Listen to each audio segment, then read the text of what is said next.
আসসালামু আলাইকুম। সবাই কেমন আছেন? আলহামদুলিল্লাহ ভালো নেই, তারপরেও বলছি ভালো আছি। তো এটা আমাদের ভাইয়া, আমাদের কাউলম্বু বলেন, যে যেটাই বলেন, তাকে হারানোর পরে ভিডিওটা আমার যাচ্ছি গিয়ে আপনার বারিধারা নাকি বসুন্ধরা, যাই হোক ওদিকে আমরা যাচ্ছি। তো আমার ভাইয়া যেখানে আগে চাকরি করতো, সে আমার ভাইয়াকে তার সন্তানের মতো স্নেহ করে। তো তারা গাড়ি পাঠাইছে, আর এরকম গাড়ি আমার ভাইয়ের ওইখানে আছে, কিন্তু আমরা সেই গাড়িতে উঠতে পারলাম না। আমি আর বৌমনি গাড়িতে উঠেছি, আর আমার চশমাটা আমি আসলে কি করেছি খুঁজে পাইনি। তো এই দিক দিয়ে আমরা যাচ্ছি এক নাম্বার হয়ে আমরা 2 নম্বরে, মানে উনি যেহেতু ড্রাইভার, গাড়ি মানে এদিকে রাস্তাটা চিনে না, এই জন্য 2 নম্বরের পাশ দিয়ে আমরা যাচ্ছি। তো যাচ্ছি, আর কথা বলতে আমার আসলে অনেক কষ্ট হচ্ছে, কারণ যে যাকে হারাইছে সে বুঝতে পারছে।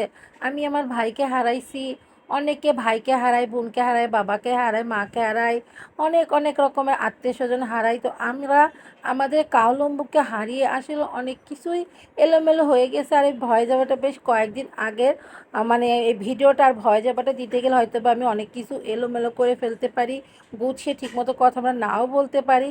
তো এটা কি কালশিটে যাচ্ছে কি না আমি সেটাও সঠিক বলতে পারছি না।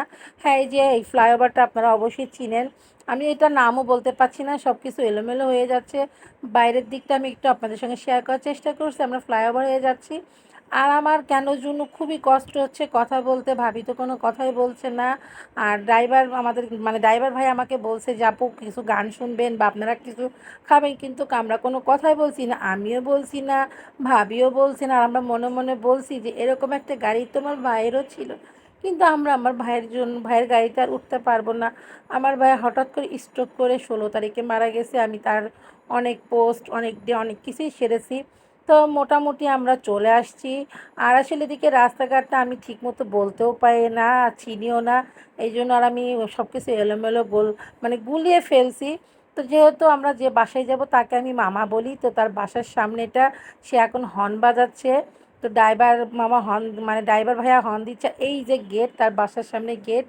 তো গেটে দারোয়ান আসবে, তো দারোয়ানের জন্য আমরা অপেক্ষা করছি। আর মিস করছি এখানে ভাইয়া আর বৌমনি একসঙ্গে গিয়েছিলাম। আমার বৌমনিকে আমি বেলিনা বলে ডাকি, ভাইয়া ডাকতো জান, রোজিনা কি রোজনীলা, যে যেটা বলে ডাকতো। আমি আগেই বলেছি আমার কথাগুলো এলোমেলো বা অনেক সময় বেঁধে যেতে পারে, সেই জন্য সবাই ক্ষমা দৃষ্টিতে দেখবেন। এখন গাড়িটা হর্ন দিয়েছে, গেট খুলে দিয়েছে, এখন গাড়িটা পার্কিংয়ের জন্য ভিতরে ঢোকাবে। তা আমরা বলছিলাম যে আমরা কি নেমে যাবো, বলো কি না আপু আপনারা বসেন, আমি আপনাদেরকে গাড়ি সহকারে ভিতরে গ্যারেজ করব। তো এই যে গাড়ি দেখতে পাচ্ছেন ঘুরিয়ে নিচ্ছে। আর গাড়িটা দেখার পর গাড়ি থেকে নেমে এই যে আমার বৌমনি, আর এটা হচ্ছে সেই মামার বাসা। আর মামা ভাইয়াকে সন্তানের থেকেও যদি কিছু থাকে তাকে সেরকম ভালোবাসে। এই যে তাদের বাসার সামনেরটা, এটা একটা বেহেস্তখানা। এই যে এই গাড়িতে আমরা এসেছি, আর এটা হচ্ছে মামাদের গ্যারেজ। এই যে একটু শেয়ার করলাম, বাড়িটা হচ্ছে ডুপ্লিসি বলে নাকি দোতলা, যাই হোক আমি জানি না। এই যে আমরা দাঁড়াইয়ে আছি, বৌমনি ঢুকবে, এই যে বাসার ঢোকার যে মেন গেটটা, এখানকার সিস্টেমটা এরকমই। তা আমরা সবাই মিলে যেতে চেয়েছিলাম, ভাইয়া আমাদেরকে একসঙ্গে নিয়ে যাবার কথা বলেছিল, কিন্তু আসলে আমরা একসঙ্গে আসতে পারিনি। আমাদের ভাইয়া আমাদের ছেড়ে অনেক দূরে চলে গেছে কাউলম্বুকে প্রতি ক্ষণে ক্ষণে মিস করে। এটা মানে ওই দরজাটা দিয়ে ঢুকে ওখানে অনেকগুলো চেয়ার আছে, এদিক দিয়ে সিঁড়িও আছে। তা আমরা আপাতত ওখানে আমাদেরকে ঢোকার কথা বলেছিল, আমরা ঢুকিনি, না ঢুকে ওখানে বসেছি। আর কি সুন্দর ঝাড়বাতিগুলো, এগুলো দেখছি। আর আমি যখন ভিডিও করছিলাম তখন আমার চোখ দিয়ে অঝরে পানি পড়ছিল, যেহেতু ভাইয়া ছিল না। এখানে বৌমনি বসলো, তা আমাদেরকে বকা দিয়েছে, তোমরা কেন এখানে বসছো, তোমরা উপরে চলে আসবে না। তো যাই হোক আমরা একটু বসছি, মানে প্রথমে আমরা খুবই এতটাই কষ্ট ফিল করছি। এদিক দিয়ে সিঁড়িও আছে, লিফট আছে।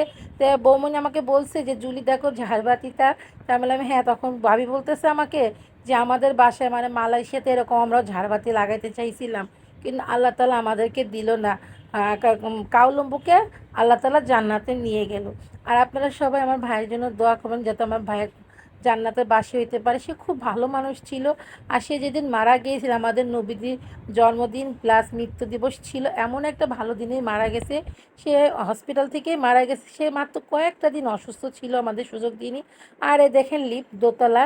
তো আমি লিফটের সামনে একটু ধরলাম, ভাবি বলতেছে যে, ভাবিকে বললাম, ভাবি বলছে আসো আমরা দুজন মিলেই ভিডিও ধরি। তো এটা ভাবির মোবাইলটা দিয়ে আমি এটা একটু ধরেছি, পরে আমি ট্রান্সফার করে নিয়েছি। এই যে লিফট, এক দরজাতে ঢুকেছি আর এক দরজাতে বাড়াবো, কারণ বড় লোকদের টাকা পয়সা, মামা অনেক বড় লোক, মামা অনেক কোটিপতি। তো যাই হোক আমরা এই যে নেমে গেলাম। আর এই যে মামি আমাদেরকে ভিতরে নিয়ে এসে বসালো, অনেক কথা টথা বললো। তারপরে নাস্তা দিয়েছে, নাস্তাতে পাস্তা দিয়েছে। পাস্তাটা আমার কাছে ভালো লেগেছে, কেক দিয়েছে। আর ওই যে সন্দেশটা অনেক সুনাম শুনেছিলাম, সেই জন্য সন্দেশ 2-3টা আমি মোটু কাকার জন্য নিয়ে আসছিলাম। কারণ ভাইয়া, উজ্জ্বল ভাইরা যে কয়বারই গেছে তারা বলেছিল সন্দেশটা নাকি সেই রকম মজা, সেরকম টেস্টে। বৌমনি পাস্তা খাওয়ার পর বৌমনিকে কেক দিয়েছি, সব মিষ্টি খাবার দিয়েছিল। কেন জন্য খেতে পারছিলাম না, কেন বনে আমি বুঝাইতে পারছি না। আমি কি যে বলছি, আমি যে আমার ভয় জবরগুলো বলতেছি, মানে বলতে যে এলোমেলো হচ্ছে, এটা আপনারা অবশ্যই বুঝতে পারছেন। তো ভাবি আমাকে বলছে, জুলি তুমি খাও। তা আমি বলছি না, আমি খাবো না, আমার ভালো লাগছে না। তারপরে যেহেতু আমি না খাইলে ভাবি মাইন্ড করতে পারে, তাই আমি একটু নিয়েছি। আর এই যে সেই সন্দেশটা, আর আমার মুখটা দেখে বুঝতে পারছেন যে আমি 80 থেকে 90 দশকের খালাম্মা হয়ে গেছি। কারণ আমার মন মানসিকতা এতটাই ভেঙে পড়েছি, আমি বলতে পারছি না। নেই আমার চশমা, নেই আমার কোনো কিছু, একদম সাদামাটা। তো ভাবিকে বলছি যে বেলি তুমি খাবে? বেলি বলছে না তুমি খাও। তো বেলি একটু আদো আদো ভাষায় বাংলা বলতে পারি। তো জানি না ভাবি আমাদের সঙ্গে কতদিন থাকবে, কারণ আমাদের আমাদের প্রাণের লোকটাই চলে গেছে। এখন ভাইয়ের তো কোনো বাচ্চা কাচ্চা নেই। তারপরে ইনশাল্লাহ আমরা আশা করি ভাবি আসা যাওয়া করবে। ভাবি আমাদের সাথে প্রমিস করে গেছে যে হচ্ছে কি আমি প্রত্যেক বছরে আমি হচ্ছে জান, বা আমার ভাইকে জান বলে ডাকে, ওর বছর কিতে আমি আসবো। আমরা মুসলিম ধর্মে সবাই জানি যে এক বছরকে হলে বছর কি বলে।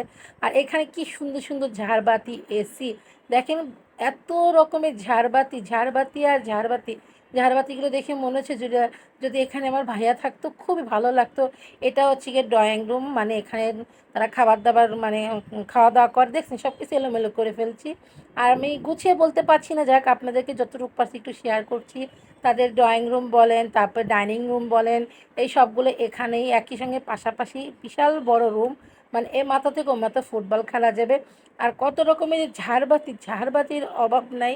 আমার কোনো এইগুলোর প্রতি কোনো ফিলিংস। আর এটা হচ্ছে আমার মামির নাতিন, হচ্ছে মানে স্যারের, মানে ভাইয়া যাকে স্যার বলতো তার নাতনি, বড় মেয়ের ঘরের মেয়ে। ও কার্টুন দেখছে। আর এখানে পরপর 3টা ফ্যান, 2টা এসি। আমার এগুলোর প্রতি কোনো ফিলিংস নেই। আমার একটাই ফিলিংস, এখানে যদি আমার কাউলম্বুটা এখানে থাকতো তাহলে আমি খুব ভালো লাগতো। কাউলম্বু আমাদেরকে সব কিছু ঘুরে ঘুরে দেখাইতো, বলেছিল যে তোমাদেরকে নিয়ে যাব। আর এটা একটা বেহেস্তখানা, আল্লাহ তাআলা তাদেরকে সব কিছু নিজের হাতে দিয়েছে। এই চেয়ারে আমি যে দেখি মামি বসেছিল। তারপর আমি হচ্ছে গিয়ে দোতলার দিকে উঠেছিলাম, ভালো লাগছিল না, যেহেতু এটা ডুপ্লিসি বাড়ি। এই দেখেন সিঁড়ি, যেহেতু লাইট ছিল না, এটা কি তাদের কোনো গেস্ট রুম নাকি, আমি আসলে এটা সঠিক বলতে পারছি না। আমি একা একাই ঘুরে, এখানেও বিভিন্ন রকমের ঝাড়বাতি। আমি এখানেও মানে লুকিয়ে লুকিয়ে খুঁজছিলাম যে যদি আমার কাউলম্বুকে একটু দেখা যায়। আমি আমার ভাইকে কাউলম্বু বলেই ডাকি। তা আমি একটা সিঁড়ি দিয়ে উঠেছি, লিফট দিয়ে আর উঠি নাই, পায়ে পায়ে হেঁটেই উঠেছি। দেখছি সিঁড়িগুলো কি সুন্দর। আমি এখানে একটু দেখানোর চেষ্টা করতেছি আপনাদেরকে। আর আমি যখন ভয় যাওয়াটা করছি, আমার মাথাটার মধ্যে কোনো কাজ করছে না। আমি যে ক্যামেরাটা কোন দিকে ঘোরাচ্ছি, কোন দিকে কী করছি আমি জানি না। যে যাকে কাছের মানুষ হারায় সে সেটা বুঝতে পারে। আর দেখেন এখানে কি সুন্দর শোপিসগুলা, কি বলবো, বলার কিছু নাই। কারণ মানুষের মুখে শুনেছি যে আপনজন হারানোর যে একটা বেদনা বা একটা সেটা আজকে আমরা বুঝেছি আমার ভাইয়াকে হারিয়ে। আর আর কি বলবো, এই দেখেন আমি সব কিছু মানে কোন দিক থেকে যে কোন দিকে যাচ্ছি, এই দিক দিয়ে কিন্তু আপনাদের সঙ্গে শেয়ার করেছি, আবার আপনাদের সঙ্গে শেয়ার করছি। আমার মাথায় কোনো কাজ করছে না। তো এটা হচ্ছে চা, আমি ওখান থেকে ঘুরে চলে আসলাম। আসার পরে বলছি যে চা খাবে জুলি? আমি তো বললাম হ্যাঁ আমি খাবো আমি চা। তো আমাদেরকে চা দিয়েছে। আমি গোড়া দুধের চা খাই, তো এখানে ড্যানিশের চাটা দিয়েছে, আসলে ভালোই লাগলো চায়ের কালারটা। তো এই যে বিসমিল্লা বলে চাটা মুখে দিলাম। তো যত যাই করি আমার কিন্তু মাথায় কাজ ওটাই শুধু ঘর পেশ করছে যে আমার কাউলম্বু। তা আমি আর বৌমণিকে বলছি বেলি চা খাও, মজা হয়েছে। তো বেলি বলছে যে মিষ্টি না। তা আমি বলছি না নো সুইট বলছি। তারপর যে বলছি, বেলি বলছে আচ্ছা ওকে ঠিক আছে তাহলে খাবো। তা আমি খাচ্ছি, কাপটা অনেক বড় কাপ দিয়েছে, বলেছিল বড় কাপে দেবো। আমি বললাম হ্যাঁ বড় কাপে দিয়েন। খেলাম। খেয়ে কিন্তু কোনো কিছুতেই আমি শান্তি পাচ্ছি না। এই যে বেলি আর আমি বসে আছি, বেলি হাসতে চাচ্ছে না, তারপরেও বলছে যে দুই, মানে আমাকে বলছে যে তুমিও ড্যাম আমিও ড্যাম, মানে আমাদের ফেস দেখে মনে হচ্ছে দুজনেই ড্যাম হয়ে গেছি। তো আমরা আবার বলছি, মানে বৌমনি বলছে যে সবই শেষ, আমাদের কেউ নেই। তো এখানে একটা বারান্দা আছে মামিদের, বারান্দা একটা লেকের সামনে, যে তো রাত হয়ে গিয়েছিল। তো আমরা রাতের বেলা বারান্দায় বসছি, আর এত সুন্দর একটা জায়গা, মানে বেহেশতখানার থেকেও যদি কিছু থাকে এরকম।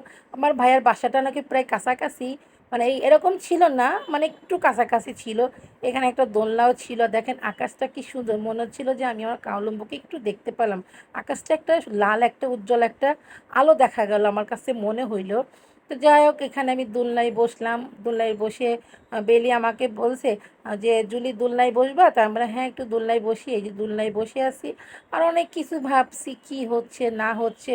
আমাদের পায়ের তল থেকে যে শক্ত একটা মাটিটা যে সরে গেল, সেটা একটু একটু করে ফিল করছি। আর আমার ভাইয়াকে বিদায় দিয়ে আসার পরে আমরা হচ্ছে গিয়ে প্রথম বেরোইছি।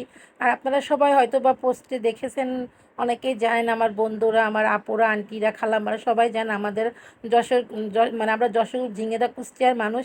আমরা হচ্ছে ঝিঙেইদার কুষ্টিয়ার মাঝামাঝি। তো আমাদের দাদাবাড়ি শেখপাড়া, তো আমরা শেখপাড়াতে মাটি দিয়ে আসা হয়েছে আমার ভাইয়াকে। তো ভাইয়াকে বিদায় দিয়ে আসছি।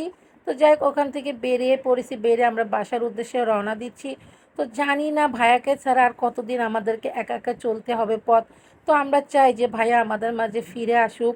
আর যতটুকু পেরেছি আপনাদের সঙ্গে শেয়ার করার চেষ্টা করেছি। এখন জানি না কতটুকু মানে আপনাদের কাছে ভালো লেগেছে। আর ভুল ত্রুটি হলে অবশ্যই ক্ষমা দৃষ্টিতে দেখবেন। আর আপনারা আমার ভাইয়ের জন্য বেশি বেশি করে দোয়া করবেন। সে খুব ভালো মানুষ ছিল। আমার ভাই দেখতেও যেমন ছিল, আলহামদুলিল্লাহ তার কোনো তুলনা হয় না। তার নাম ছিল জুয়েল বিন জু। সে আসলেই জু তো জু, কোটি লাখের উপরে যদি থাকে সে হলো একটা আমার ভাই। আমি যতদিন বেঁচে থাকবো এই যন্ত্রণা, এই জ্বালা, এটা বুকে বয়ে নিয়ে বেড়াতে হবে। আর এই যে এখানে কিছু ভিডিও করা হয়েছিল, এগুলো হচ্ছে গিয়ে মানে এলোমেলো করে ফেলেছিলাম। তো ভাবলাম যে বিদায় নেওয়ার আগে আপনাদের সঙ্গে এই ভিডিওগুলো একটু শেয়ার করি। আর এই যে দেখতে পাচ্ছেন আমি নিজে নিজেই দোল খাচ্ছি, নিজে নিজেই ভিডিও করার চেষ্টা করছি। কি করব, কিছু করার নাই। তো ভাইয়াকে ছাড়া মাথা মতো সব কিছু এলোমেলো হয়ে যাচ্ছে। আর যেহেতু আমরা বাসার উদ্দেশ্যে রওনা দিয়ে দিয়েছি,